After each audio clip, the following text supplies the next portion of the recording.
Vamos a hablar de Berta Ilg. Tal vez sea más conocida como Berta Koestler por el apellido de su esposo.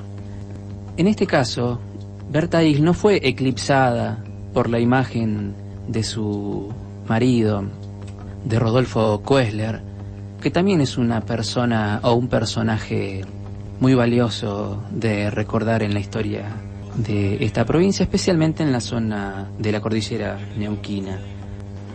No solo que tiene un talento y una personalidad propia para poder saltar un poco y esquivar el mandato de los hombres. Este es el caso justamente de doña Berta Ilg. Iba a decir Koestler, casi se me escapa. ¿Vio? Porque también yo estoy un poco acostumbrado a ese mandato donde se denomina especialmente a estas personalidades con el apellido de su marido. Podemos decir que Berta nació en 1881, un 27 de diciembre, en un pueblo de la Baja Baviera, en una familia de 10 hermanos. Cuando digo la Baja Baviera estoy hablando de Alemania, ¿no? Acuérdese que Baviera es uno de los 16 estados de Alemania, el más grande en superficie y uno de los más poblados. Si tuviera que orientar más o menos por dónde queda, diría está al sureste de Alemania. Algunas ciudades conocidas son Múnich, que es la capital del estado, y también Nuremberg, que es conocida entre otras cosas por los juicios desarrollados a los líderes nazis capturados al final de la Segunda Guerra Mundial. Vamos a saltar un poco su infancia, más que nada porque esto no pretende ser una biografía. Esto pretende ser el inicio del conocimiento de una persona, una vida que ha dejado un legado. La intención de este programa es justamente despertar el afán de conocer el pasado de nuestra provincia. Entonces, si tuviéramos que hacer la biografía completa, con más detalles, tal vez ocuparíamos todo el programa, pero queremos dejar la segunda parte para narrar algunas leyendas, algunos de los escritos de doña Berta. Ella estuvo en la isla de Malta, de adolescente. Cuando vuelve a Alemania, se recibe de enfermera de la Cruz Roja en un hospital de Frankfurt. Ahí conoció a quien sería su esposo y compañero, Rodolfo Koestler, que se convertiría años más tarde en el médico del pueblo de San Martín de los Andes. El famoso médico del pueblo, la persona que atendía a todos, no importaba la situación económica, no importaba la situación social, que atendía los casos graves, que atendía los partos. Una persona, una personalidad muy reconocida allá en la cordillera. En su casa, que hacía las veces de consultorio. Sí, la casa de él era el consultorio, la casa de la familia Koestler, que es patrimonio cultural de San Martín de los Andes. Le decía que en un hospital de Frankfurt conoce a don Rodolfo Koestler. Cuando ambos contraen matrimonio, toman la decisión de irse a vivir lejos de Alemania.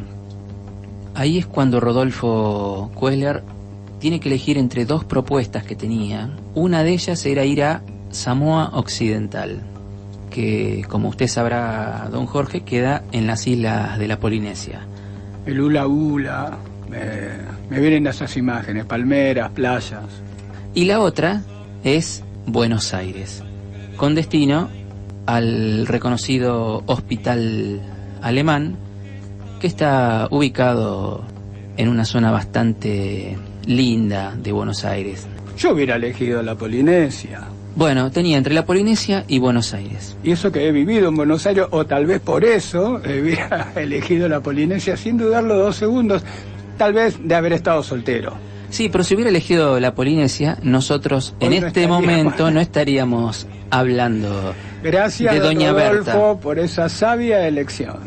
Ahí es cuando entre 1912 y 1920 ambos permanecen en Buenos Aires para luego decidirse por la Patagonia, en un pequeño pueblo cordillerano que tenía una población pequeña, que era San Martín de los Andes. Una población donde había algunos pioneros europeos, pero gran cantidad de criollos, gran cantidad de mapuches, una cantidad importante también de chilenos. Doña Berta, antes de venirse definitivamente para la zona de San Martín de los Andes, con su marido, viaja a Alemania, pero justo en el momento en que ella estaba en Europa, 1914, estalla la Primera Guerra Mundial, que, como usted sabe, en ese momento no le decían la primera, sino le decían la Gran Guerra. Berta era enfermera y cuando estaba con Rodolfo Koestler ayudaba a su marido, que era doctor, en su consultorio de la calle Ramallón y San Martín, casa que, como usted dijo, fue no solo la casa, la vivienda de ellos, también fue el lugar donde atendían, el consultorio, el hospital. Ahí también convivían con sus hijos, pero en esa casa nacieron muchos, pero cuando le digo muchos no exagero, muchos niños de San Martín de los Andes. En la casa de don Rodolfo Koestler nació gran parte de la población de San Martín de los Andes, indistintamente si eran inmigrantes europeos, si eran mapuches, si eran criollos. También algún día podemos hacer una breve biografía de don Rodolfo Koestler. El tema del pago para él no era importante. Por supuesto, de algo tenía que vivir. Toda persona que iba a su casa era atendida, y si le tenían que pagar con una docena de huevos, con una gallina o con unas verduras, él aceptaba ese método de pago también. No era que no se atendía a la gente. Ahí es cuando Berta empieza a conocer a toda la gente de la zona de San Martín de los Andes, empezó a conversar con mucha gente, empezó a ganar la confianza y empezó a formar un lazo afectivo. Ese conocimiento, esas charlas que ella tenía con la gente del lugar, hizo que ella se convirtiera en una recopiladora de las leyendas mapuche, del folclore, como le llamaban, araucano. A eso le ayudó el conocimiento de varios idiomas. Dominaba varios idiomas, dicen que dominaba 7 idiomas, al cual le sumó el mapudungún cuando se instaló en estas tierras. También tenía una especial fascinación por la oralidad, por las leyendas que se transmitían a través de la oralidad y que se recopilaban después en escritos.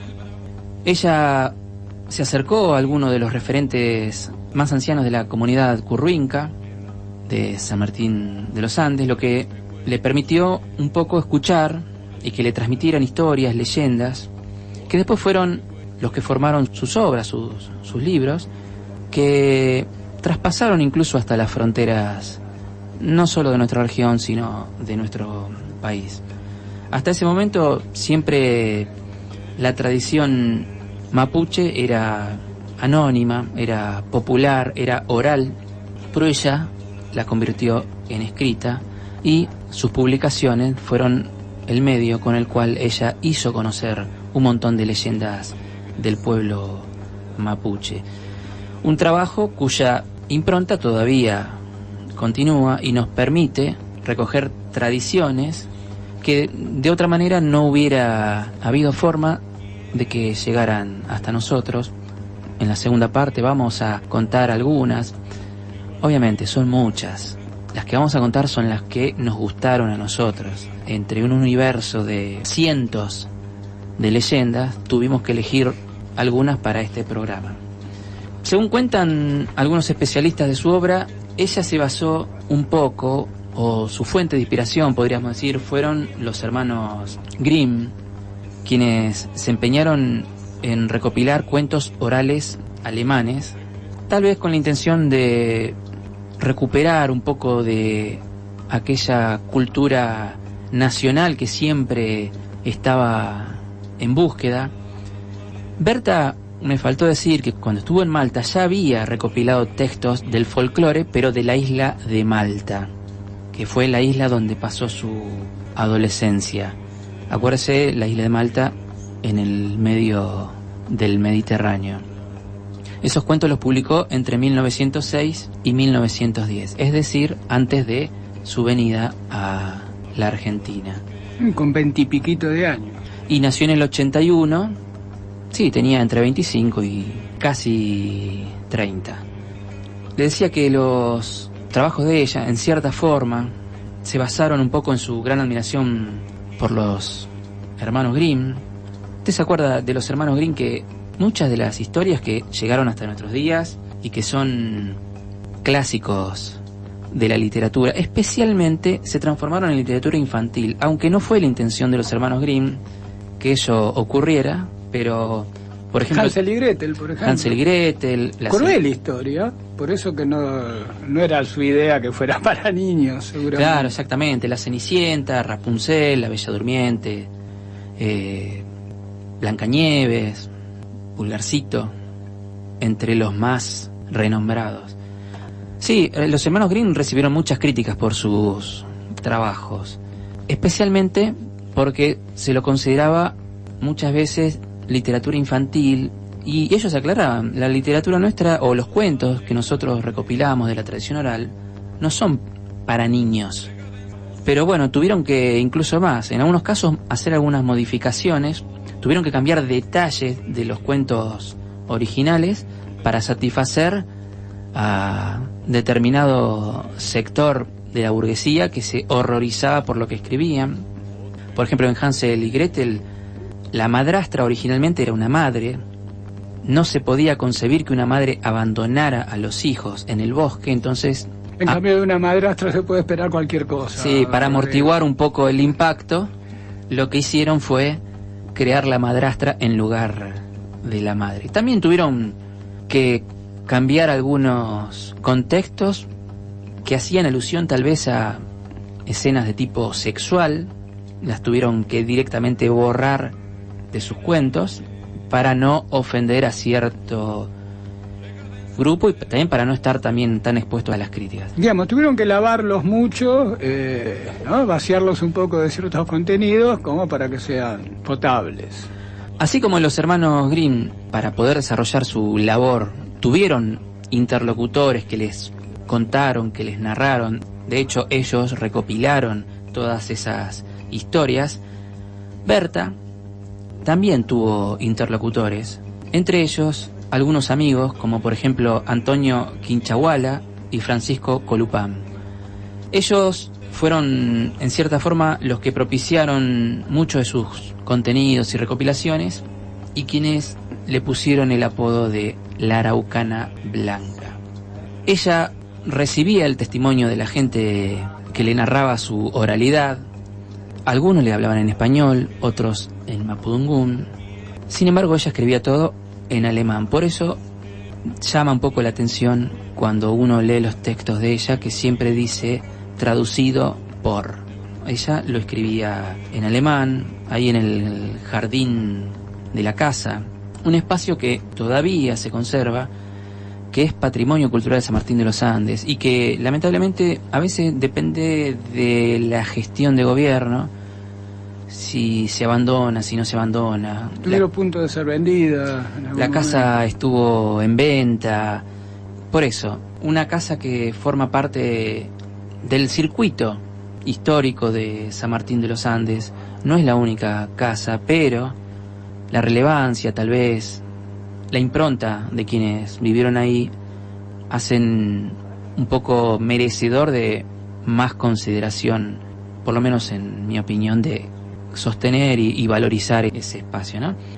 Ella, entre otras de sus obras, escribió una a la cual denominó El Machi del Lanín, refiriéndose en realidad a su esposo, era el nombre que le ponía a su marido. Esa obra la escribió en 1940. En esa obra un poco aborda la vida que ella y don Rodolfo Kuesler llevaron en San Martín de los Andes desde 1920. Fíjese, ella llega en 1920, nació en 1881, o sea que llegó con 39 años. Digamos, no era grande, pero tampoco era tan joven. En ese libro en esa obra, mejor dicho, El Machi de Lanín narra historias que hablan de la convivencia entre el pueblo mapuche y los pioneros, los primeros pobladores, como lo llaman, aunque ya hemos dicho en otros programas que no es correcto decirlo así porque ese lugar estaba poblado. Y narra también escenas de esa comarca patagónica que don Gregorio Álvarez definía en uno de sus libros como el lugar donde estuvo el paraíso. Ahí, en 1940 dijimos que editó la obra El Machi de Lanín. En 1954 Cuentan los Araucanos. 1962 Tradiciones Araucanas. También escribió una obra en alemán referida a todos estos temas. La traducción sería Cuentos de los Indios de la Cordillera. No se lo digo en alemán, o si quiere se lo digo, pero puedo pasar vergüenza. Indiana Märchen aus den Kordi-Irschen.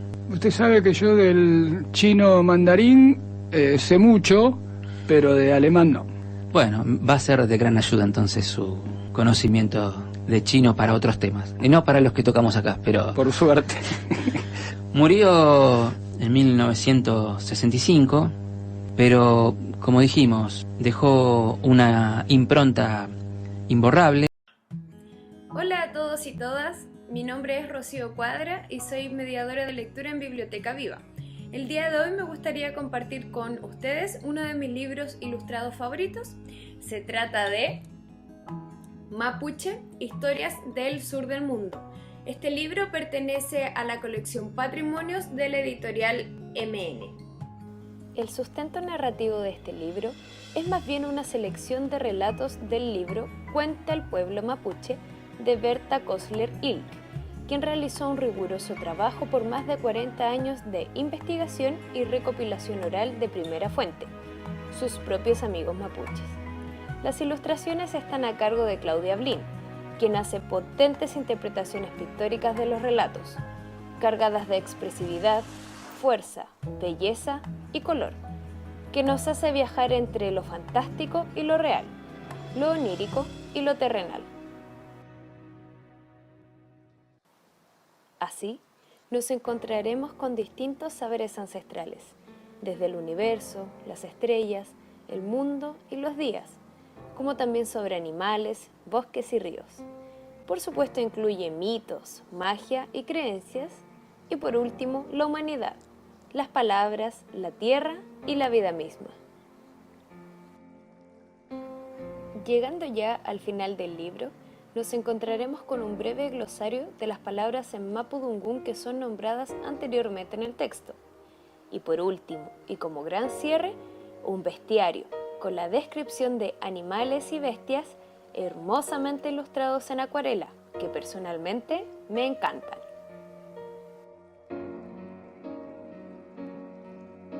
Es un libro que me gusta mucho porque nos acerca a la cultura mapuche desde su imaginario.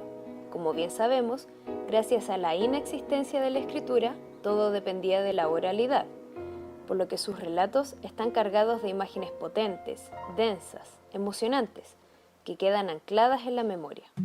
Y es precisamente esa sensación la que me inspira este libro. Es un viaje al sur del mundo que nos invita a conectarnos con nuestros orígenes y a explorar nuestra imaginación.